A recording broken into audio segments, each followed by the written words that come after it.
Hi, friends! It's Miss Andress. Some of you may know me as the teacher with all the dogs in her room. That's me. Well, welcome, readers. I'm so excited to have you join us again today.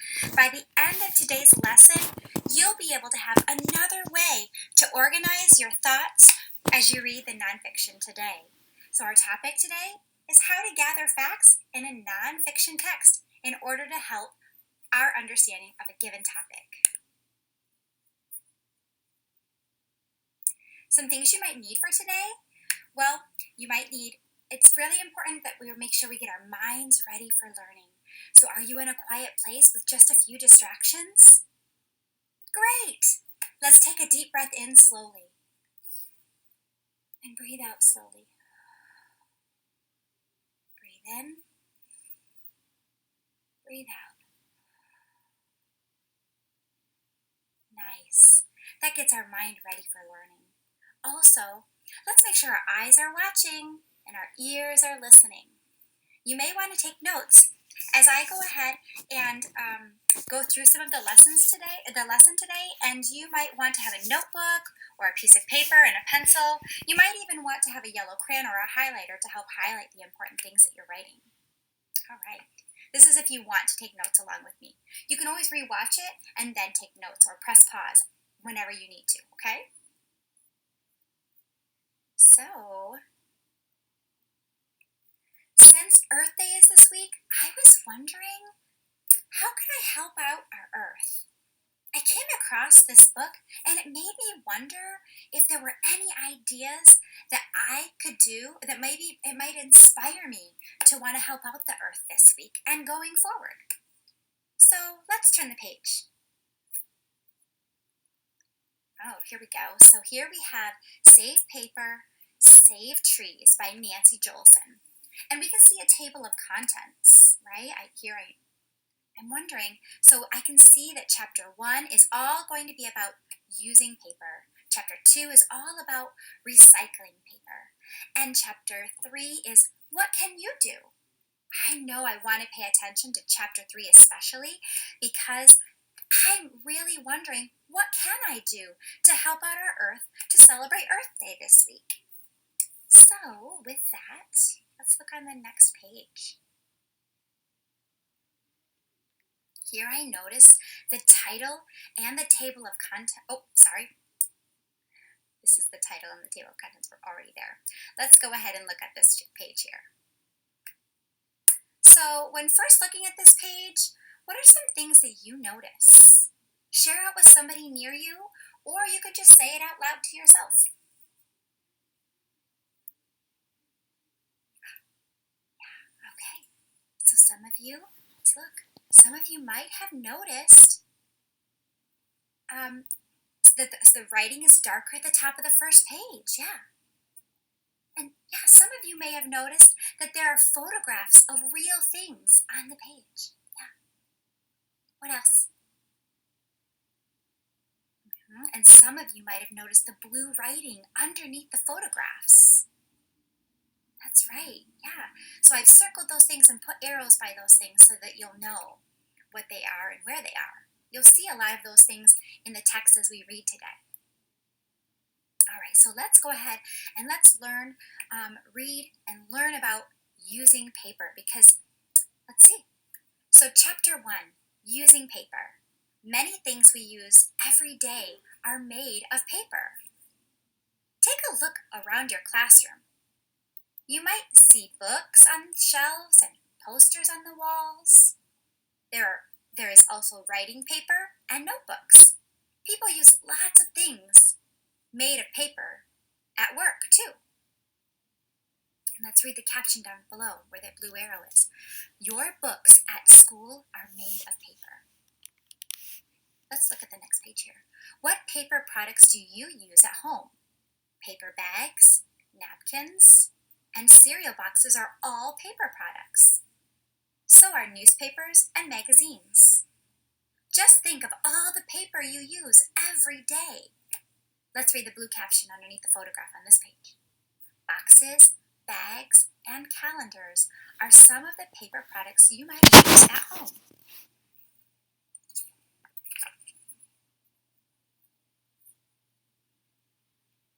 right, let's look at this page. Some things you might notice on this page. Let's read it. Paper is made from trees. Many, many trees are cut down every year to make paper. Trees are also used to build homes. We use trees for many things. They are an important natural resource. That is why we have to take care of our trees. What would we do if we didn't have trees? Here is how we can save papers and save trees. So let's read the blue captions down below. That will give us more information about the photograph that we see. Trees from the forest are being cut into logs.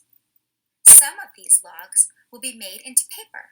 Some will be used to build homes and furniture too. So let's see. Let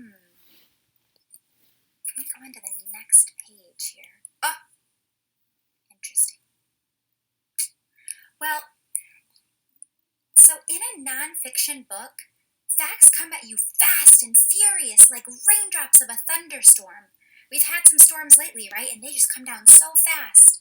Well, it's important to make sure that you're keeping track of everything that you've learned. One way that I can do that is to stop often and gather up what I know. I have read this section and now I'm going to stop and gather up what I know. And I'm not going to just read quickly, because that's fun to do sometimes, but in a nonfiction book especially, it's important to stop, slow down, and gather up all the information that you've learned so far in smaller chunks. Okay? I don't want to read just so fast and say, ta-da, I'm done, I've read all 3 chapters, and then not remember anything, right? So it's really important that we stop and gather up all of our facts that we've learned from that section. Okay, so in chapter 1, let's stop and think. I learned that we as people use lots of paper every day, right? I've learned that paper is made from trees that we cut down, so we must use a lot of trees since we use lots of paper in school, right? And we need to take care of our trees. And that also natural resources, because that was a bold-faced word, and that was pretty important for me to remember. So natural resources are things found in nature that people use. So now I have an idea of what chapter 1 was really all about. If I were to sum up chapter 1, I would say that it was really that we use a lot of trees to make paper. Okay, and then we use a lot of paper. All right, so let's go on to the next thing. So when I'm gathering up my facts, you might write down those facts on a sheet of paper, right, that you've learned or that you found to be interesting. And then what I like to do is I like to go back and actually highlight the information that I had no idea, that I wasn't sure. So here, I took the information that I wrote down and I highlighted. So we must use lots of trees since we use lots of paper.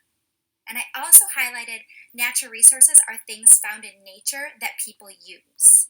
I knew that maybe we use natural resources, but I wasn't really sure of what natural resources really was. So that's why I highlighted it.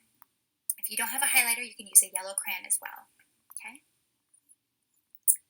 All right, so now by writing down what I've learned so far, it helps me as a reader to really think about what I'm reading and discover wow, I didn't know that, but now I do. Right? Those are those moments you want to hold on to. And so by highlighting them in that previous slide, that helps me remember. Okay, so we're going to read on to find out more about how I can help the earth. All right, so just from looking at the photographs and the title of this chapter, what do you think the photographs or the text that we see here is going to be all about without actually reading it? Just look at the photographs and maybe the title. What do you think all of this is going to be about? Go ahead and share it with somebody near you. Or you can just say it out loud in the air.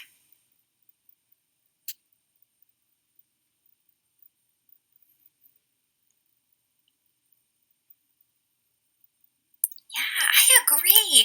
I think that this chapter will tell me as a reader all about recycling paper.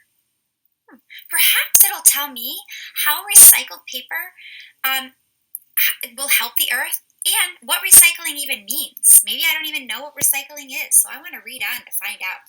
Let's read it. So, Chapter 2, Recycling Paper. There are easy things that you can do to save lots of trees. After you have used a paper product, don't throw it in the trash, recycle it. I see that word recycle is in boldface. If I wasn't sure, I could go to the back of this book and look it up and see what recycle is.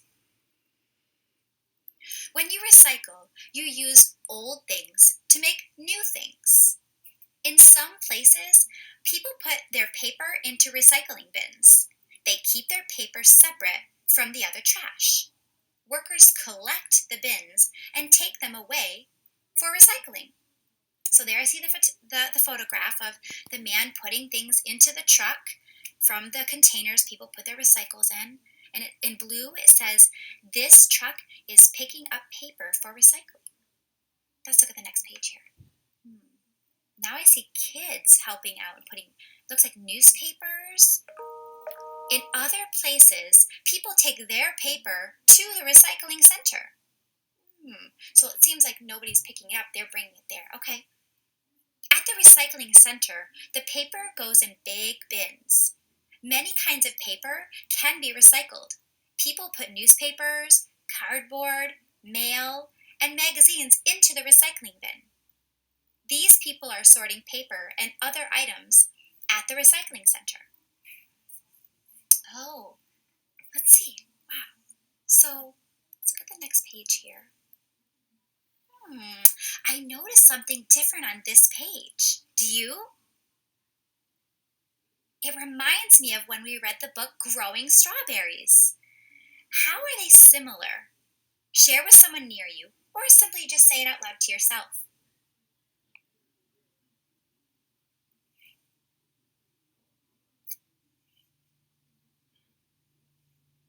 Yeah, that's right. You guys, if you said it, you saw numbers on this page, you're right. That's what I see too.